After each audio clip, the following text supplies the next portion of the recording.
परवेज साहब ने जो आज एक तकरीर की है, अंदर तकरीर क्या एक माइक पे बोले कि अदालतों का कोई हक़ नहीं है नेशनल के असेंबलीज़ के अंदर, और हमारा कोई हक़ नहीं है उसके कोर्ट्स में अंदर जाके उनके कोई मुदाखलत करें या जो वो वर्किंग करें। तो जावेद भी यही कह रहे हैं, बट बुखारी साहब डजंट एग्री विद दैट। मैं इसमें थोड़ा सा आर्गूमेंट की इजाज़त दें मुझे, बल्कि मुझे अफसोस है, I am very sorry Javed, में आवाज़ ऊंची होगी मेरी आपके सामने।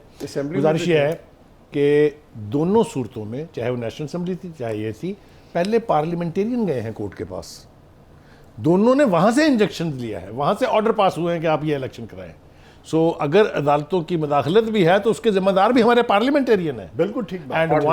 And once they the courts issue orders, उसकी इम्प्लीमेंटेशन आईनी जिम्मेदारी है, चाहे वो असम्बली है, चाहे वो पार्लियामेंट है, चाहे वो नेशनल, जो भी है।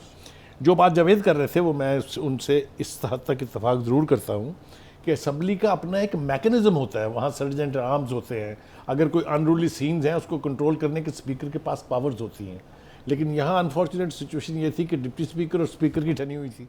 अच्छा बुखारी साहब, इनका आपस में इख्तलाफ क्या है? इख्तलाफ इस बात पे है कि जिधर हम अदालतों को कहते हैं कि वो आइन की वजाहत के लिए, जिधर आइन की वजाहत तलब आ जाती है, जिधर 63 इफ्तिकार साहब एक छोटी सी बात है, फिर प्लीज काइंडली मेरी भी इसमें तस्हीह कर दीजिएगा कि अदालत को 63A पे वजाहत दे देनी चाहिए थी। आज जितनी मिसअंडरस्टैंडिंग हो रही है, कंफ्यूजन हो रही है, या पॉलिटिक्स हो रही है, या जिस तरह हम अपनी असम्बलियों का तमस्खर उतार रहे हैं, जिस तरह लोटे चल रहे हैं, अगर अदालतें उस पर भी अपना वर्डिक्ट दे देती, कोई लाइन सीधी कर देती, तो मैं समझता हूं कि क्लैरिटी आ जाती। तो शायद आज हमारी जमहूरियत, जिससे हमें खदशात आप महसूस कर रहे हैं, जिस तरह हमारी सोसाइटी या मुआशरा और इसके अलावा जमहूरी सोच रखने वाले और पॉलिटिशियंस जितने ज्यादा डिवाइड हो रहे हैं, तो मैं समझता हूं अगर वजाहत आ जाती तो ये फिर डिवीजन ना आती। मैं इसके ऊपर मैं थोड़ी सी एक वजाहत, थोड़ी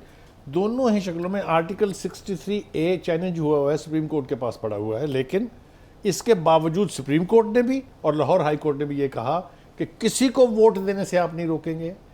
जो 63A की स्पिरिट है वो ये है कि वंस किसी पार्टी का रुकन अपने पार्टी के हेड की मर्जी के खिलाफ वोट दे, he ceases to be a member of the national. ये सजा मौजूद है।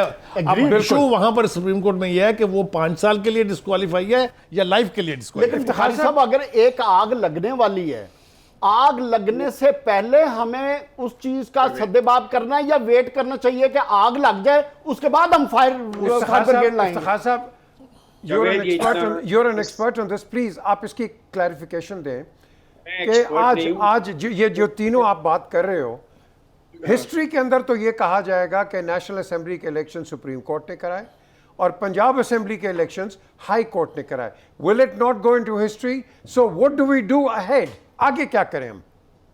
आगे आप अपनी अकल का इस्तेमाल करें, आइन का एहतराम करें, आइन में जो तरीकाकार वोट ऑफ नो कॉन्फिडेंस का लिखा है उसको मान और अन तस्लीम करें, और उसके रास्ते में जो चीज़ भी रुकावट आएगी उसका फैसला फिर अदालतें ही करेंगी। ठीक है, हमें अपने रवैये को देखना चाहिए। फिर आप आर्टिकल 69 की क्लैरिफिकेशन कैसे करें? 63A को निकाल देना फिर आप। नहीं मतलब देखें, इसका एक अनफॉर्चुनेट बात ये होगी कि बताना चाह रहे हैं जो भी पार्टी का खिलाफ माफ, जो भी पार्टी ये समझेगी कि मैं हार रही हूँ, वो फिर वहां यही तमाशा लगाएगी national assembly. This is the point. Look gentlemen, the point is very simple. Respect the constitution. जो इक़्तिदार तुम्हें मिलता है, जो झंडे पे तुम्हारे वो लगता है ना फ्लैग, और जिसके तुम फायदे उठाते हो, वो आइन के ताबे मिलता है।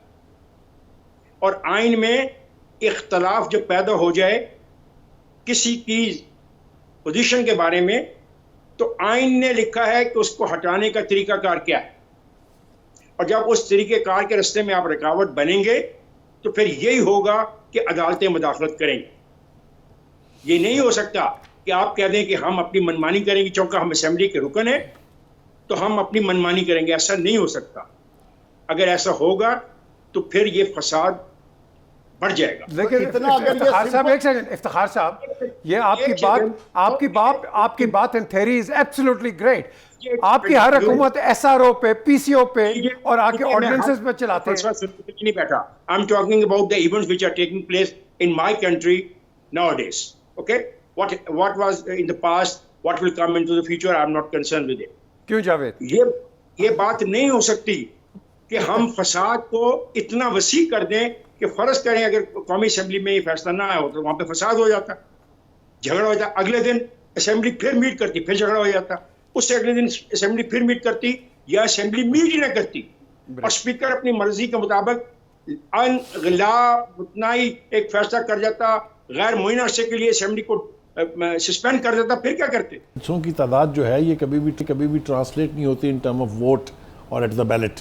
तो वो एक अलग प्रोसेस है, वो एक अलग उसके नतीजे सामने आते हैं। ये अच्छा, ये प्रेशर डालेगा ऑब्वियसली जी, प्रेशर, ये मतलब है ये तो हो ही नहीं सकता कि with an opposition of the size of PTI in the national assembly as well as in the provincial assembly वो प्रेशर ना डाले। मुझे तो हैरत इस बात पे है कि इस्तीफे दे के मैदान खुला छोड़ दिया कि हुकूमत अपनी मर्जी से जो मर्जी कर ले, जो मर्जी कानून पास कर ले।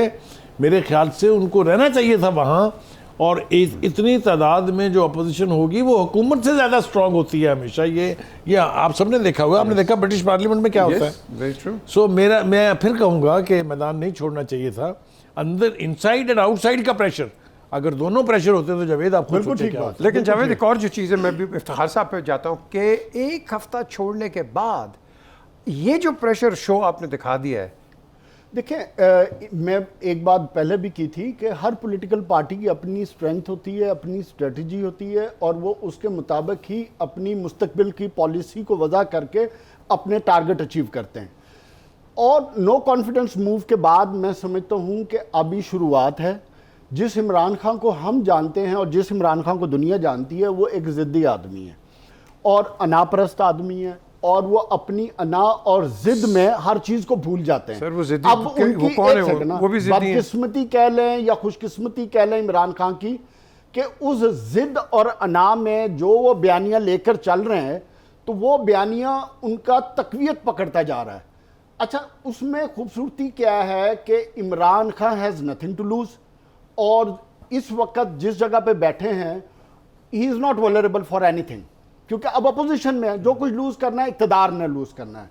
अब जो गलती इक्तदार वाले करेंगे वो इमरान खान की बेनिफिट में जाएंगे, कैश करेगा। अभी तक इमरान खान ने 2 बयानिए लिए हैं जो अवाम में चलते जा रहे हैं। आज तीसरा बयानिया भी आ जाएगा कि मरूसी सियासत का। आप देखिएगा, अभी इमरान खान की तकरीर नहीं हुई है, इस तकरीर में तीसरा बयानिया आ जाएगा मरूसी सियासत का।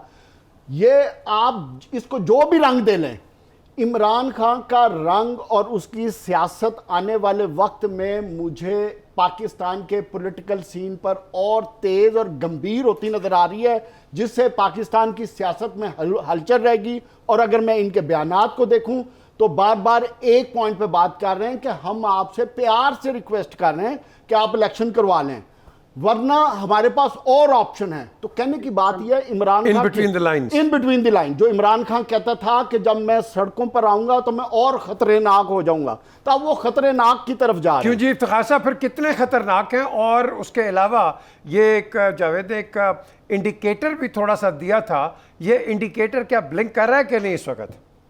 कौन सा इंडिकेटर? कि जी शायद कोई थर्ड फोर्स ना आ जाए। आज सारे नेशनल टेलीविजन पे यही डिबेट हुई है। जो लोग ऐसी बात करते हैं वो आइन की वायलेशन कर रहे हैं और कुछ लोगों को उकसा रहे हैं कि आइन की वायलेशन करने के लिए उनकी हाँ में हाँ मिलाई जाए।